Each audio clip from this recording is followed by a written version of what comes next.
Chapter 11, causal relationships. So the biggest concept we'll be discussing are the elements that establish cause in a research relationship and when we're just talking about correlation. And this is a really important construct.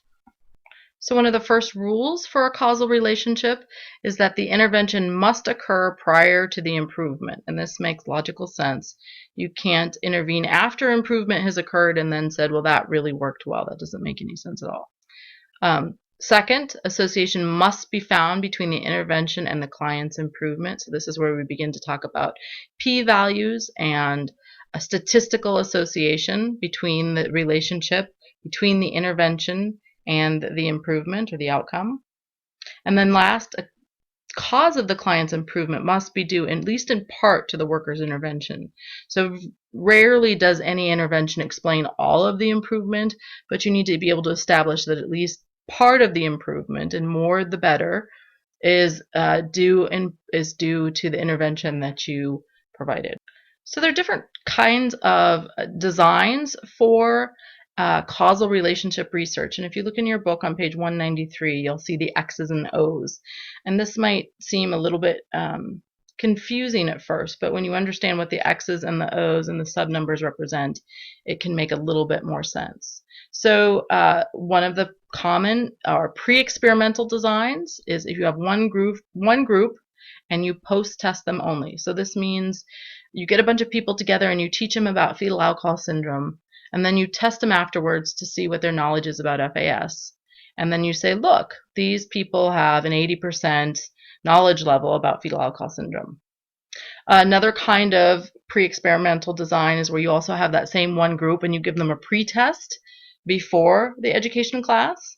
And imagine everyone gets 60% on their pre-FAS lecture exam, and then they sit through the lecture, and after the lecture they get an 80%. So there's been a 20% increase. That's both of those are pre-experimental designs, and they're represented by the X01 and the O1X02. And in this case, X is equal to the intervention, O is equal to the time that you collect the information. So O is either the post-test or the pre-test, and the 1 is the number of times that you collect that same information. Another type of design that uses the pre-test, post-test and attempts to establish a causal relationship is the quasi-experimental design.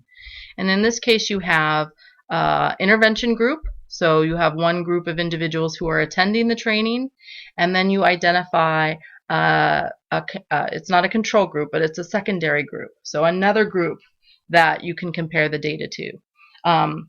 And so in this instance, you pre-test, post-test both groups. You give one group the intervention, that is the training, and then you see the difference between time 1 and time 2. Now, how is quasi-experimental different than a control group? It has everything to do with sampling, which I've been talking to you about since early parts in the class. So we'll come to that in just a minute. But be aware the difference between quasi-experimental and control group design has to do with the way that you sample your population. So last, the best design for establishing a causal relationship is, as I just mentioned, the experimental design. And the reason that this is best is because of the random assignment of clients. So of participants. So how this would work is that in your quasi-experimental design that we talked about on the last slide, you're picking the people that you put in one group, the comparison group, and the group that's getting the experiment. So you can't control for what biases may happen. Like, did you put all of the men in one group? Or did you put all of the short people in another group? Or did you, what are the factors that might influence? Was it easier to get one group to the intervention, so you pick them? You can't control for the differences that might exist in the group, and those differences can influence differences in the outcome. So the groups are not the same.